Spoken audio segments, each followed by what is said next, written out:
Louisiana Beer Reviews looks at Lazy Magnolia Brewing Company's Bramblin Man. I bet you Johnny Rivers would like this beer. This is part of their seasonal series. It's a blackberry wheat ale.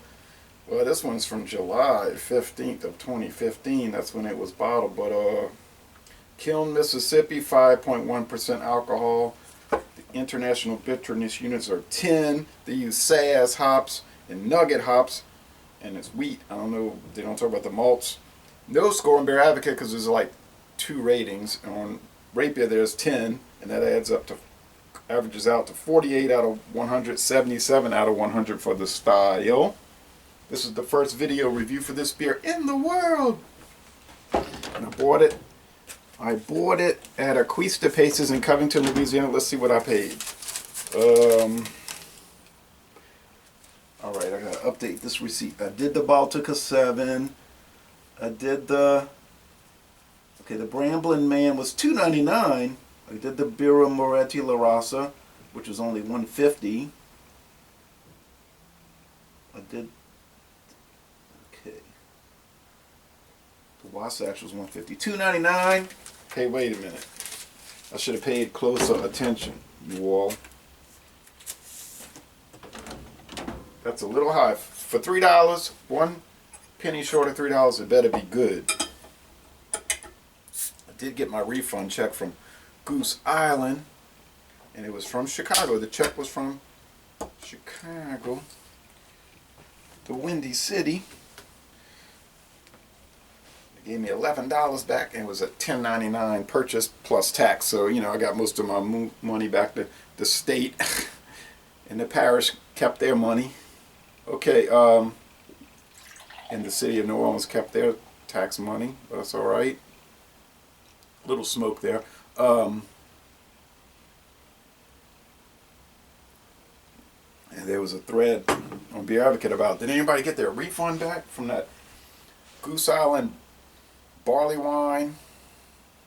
People were saying no, but they're saying it's coming in. I never asked. They sent me a T-shirt, and then I said, well, I guess they decided not to give refunds. I didn't care, but they did send it to me. Okay, I have to cash it now. Here we are at 7:20 a.m. I was drinking a little late in the morning. Drinking because it's 3 in the morning. It's what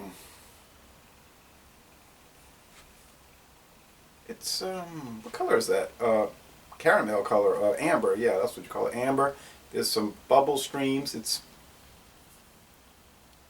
so cloudy outside. It's pretty. It seems mostly clear. Yeah, it's the condensation on the glass. Yeah, it's clear. It looks like Abita's Purple Haze.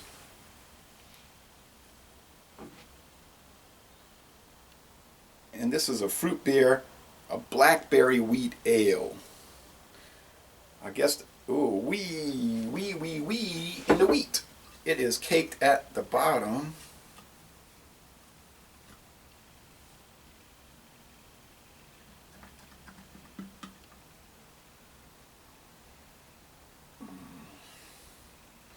You should have some fruit every day. So, here's the fruit. The first video review for this beer in the world. Okay.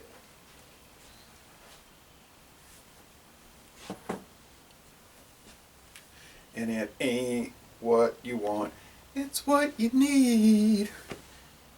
She don't want you, she wants your country. Okay.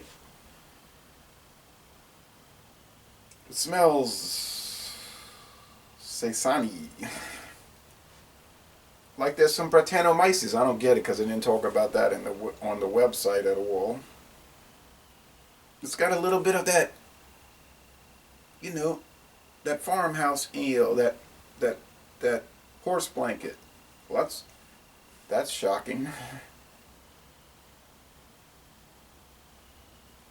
And I have even more shocking news for you. Looks like Pabst bought Qingtao beer. Oh yes. It's a little spicy. It's a little flowery. Yeah, it's like wildflowers. It almost reminds me of that Freyak.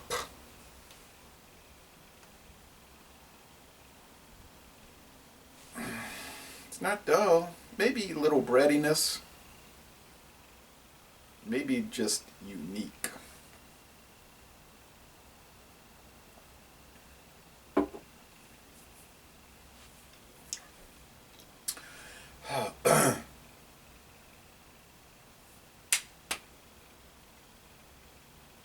$50 ago this month, 40 ago this month, 30 ago this month, 20 ago this month. You know, that's how we do this.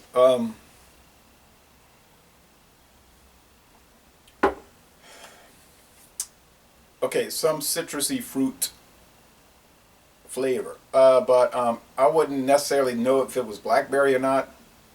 It's just acidic, citrusy, citrus fruit, a generalized citrus. Some bread, like white bread. People say, oh no, not white bread again. Okay, beer is made with barley. This is made with wheat. What do you make out of wheat and barley? Bread.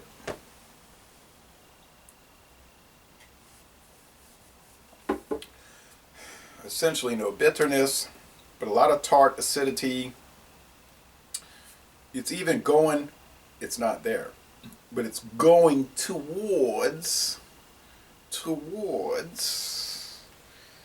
a sour beer.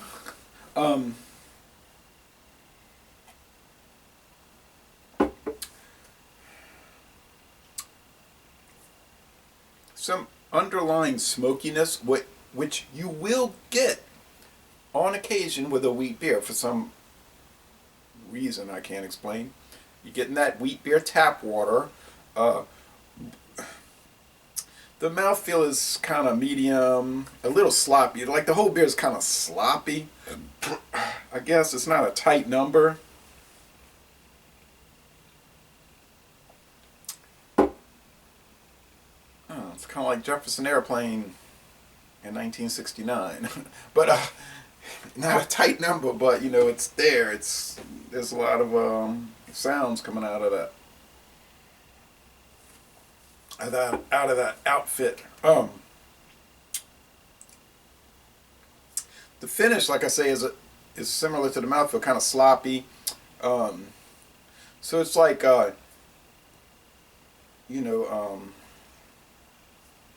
Nolan's Volan's type situation in the morning.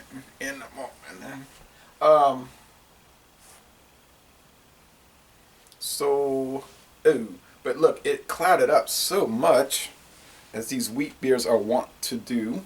I shook in the sediment and it clouded, so it might have given it a little more richness, a little more yeastiness. I didn't talk about the yeastiness. Or on the sweet scale, it's probably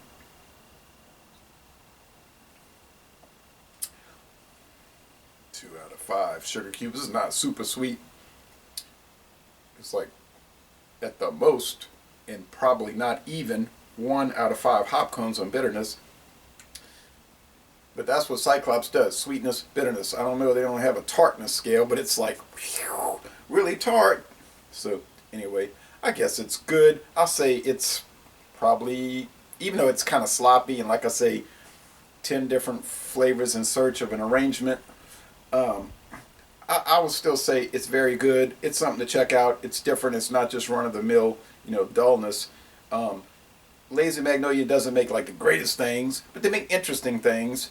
They're sort of in the same ballpark as a Beta or a Magic Hat or Shiner or New Belgium or Boulder Brewing. You know what I'm talking about. So Le Bon Temps Relais, a very good, interesting, and it's not perfect, but everything don't have to be perfect. But I know you're thinking, I'm just remembering this now, you're thinking, yeah, but you pay $2.99 for that bottle.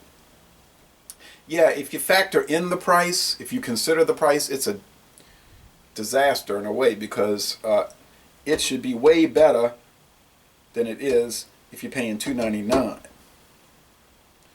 If you're paying $1.49, yeah, okay, it's fine. $2.99, we have to question that. We have to, but you have to question me buying it. I didn't realize that, okay? I wouldn't have bought it, but I was just like in a frenzy pulling things out of the cooler and off the shelf. So, you know, that's how that goes. So, all right, ladies and gentlemen, bon temps relay. And y'all have a good morning, y'all. And come on down to southeastern Louisiana. You're here.